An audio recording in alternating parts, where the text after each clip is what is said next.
One question has quietly followed generations of people for decades, and even today, many still believe they know the answer. Can someone confirm whether a person is a virgin simply by looking at their hymen? It's a question that has shaped family conversations, cultural expectations, relationships, and, unfortunately, a great deal of misunderstanding. But what medical science has learned over the years may surprise you. If you've ever heard someone say, "You can always tell," stay with me, because the truth is far more complex, and understanding it can help us approach this sensitive topic with more knowledge, compassion, and respect. And before we continue, I'd love to know where you're watching from today. If you're comfortable sharing, tell us your age in the comments as well. Our community includes viewers from all over the world, learning together and supporting one another through important health conversations. Now, let's talk about one of the most misunderstood parts of the human body. Many people grow up believing that the hymen is a kind of seal that proves whether someone has had sexual intercourse. But, medically speaking, that idea simply isn't accurate. The hymen is a thin piece of tissue located near the opening of the vagina. However, it does not completely cover the vaginal opening in most people. If it did, menstrual blood wouldn't be able to leave the body. What researchers and healthcare professionals have emphasized for years is this: hymens naturally vary from person to person. Some individuals are born with very little hymenal tissue. Others have hymens with different shapes and appearances. And some people may not have a noticeable hymen at all. The biggest surprise for many people comes next. There is no medical examination that can reliably determine whether someone has had sexual intercourse by looking at the hymen. In fact, major health organizations and experts around the world have repeatedly stated that so-called virginity testing has no scientific basis. Think about that for a moment. An idea that has influenced countless lives isn't supported by medical evidence. Let's consider a fictional example. Imagine a woman named Sarah. Throughout her life, she heard the same message repeated over and over, that a person's worth could somehow be measured through physical signs. As she grew older, she discovered that her own body didn't match what she had been taught to expect. Confused and anxious, she worried something was wrong with her. But after speaking with a healthcare professional, she learned something incredibly important. Bodies are different. Normal looks different from one person to another. And myths passed from generation to generation don't always reflect scientific reality. Stories like Sarah's are more common than many realize. Another misconception involves bleeding during first-time intercourse. Some people assume that if bleeding occurs, it proves virginity. Others assume that if bleeding doesn't occur, it proves previous sexual activity. Neither assumption is medically sound. Some individuals may experience light bleeding during first intercourse. Others may not bleed at all. The presence or absence of bleeding depends on many factors, including natural anatomy, hormonal influences, relaxation levels, and simple individual differences.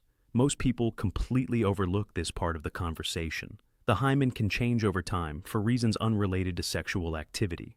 Physical activities, use of tampons, medical examinations, hormonal changes, or simply natural elasticity may influence its appearance. Sometimes there may be no obvious changes at all. That's why healthcare providers focus on evidence-based medicine rather than long-standing myths. And this discussion isn't only about anatomy, it's also about dignity.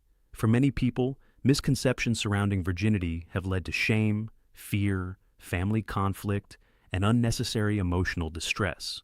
Knowledge has the power to replace judgment with understanding. If this information is new to you, you're certainly not alone.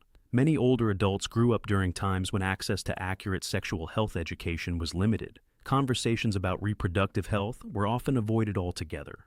But learning doesn't stop with age. Whether you're in your 50s, 60s, 70s, or beyond, understanding how the body truly works can help us support younger generations with greater wisdom and kindness. By the way, if you've learned something valuable so far, consider giving this video a like. It helps us continue creating thoughtful, evidence-based health content for mature audiences. And if you enjoy these honest conversations about health and aging, subscribing ensures you won't miss future videos. Now here's another important point. The word virginity itself means different things to different people.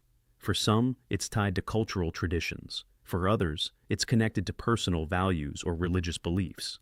But medically speaking, virginity is not a physical condition that can be confirmed through an examination of the body. Instead, it's generally understood as a personal and social concept. Recognizing that distinction can prevent misunderstandings and reduce unnecessary harm. Imagine being judged based on a belief that science cannot support. It's a reminder of why compassion matters just as much as information. And perhaps the most meaningful takeaway from today's conversation is this: human bodies don't always follow the stories we've inherited. Sometimes the most caring thing we can do is update our understanding when new knowledge becomes available. Health education isn't about taking away values. It's about ensuring that our beliefs are informed by accurate information and respect for individual experiences. I'd love to hear your thoughts. Had you heard these facts before today?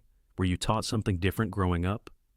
How have conversations about reproductive health changed across generations in your family? Share your perspective respectfully in the comments. Your experiences may help someone else feel less confused and more informed. As we wrap up, remember that educational videos like this are designed to provide general information, not personal medical advice. If you have concerns about your reproductive health or questions about your own body, speaking with a qualified healthcare professional is always the best approach before making any major health decisions. Thank you for spending these moments with us. Curiosity is not something that fades with age. In many ways, it becomes one of our greatest strengths. Because every time we choose understanding over assumptions, we create a world that's a little more compassionate, a little more informed, and a little more human. Take care of yourself, take care of those you love, and if this conversation helped clarify a common misconception, consider sharing it with someone who might benefit from hearing the truth. I'll see you in the next video.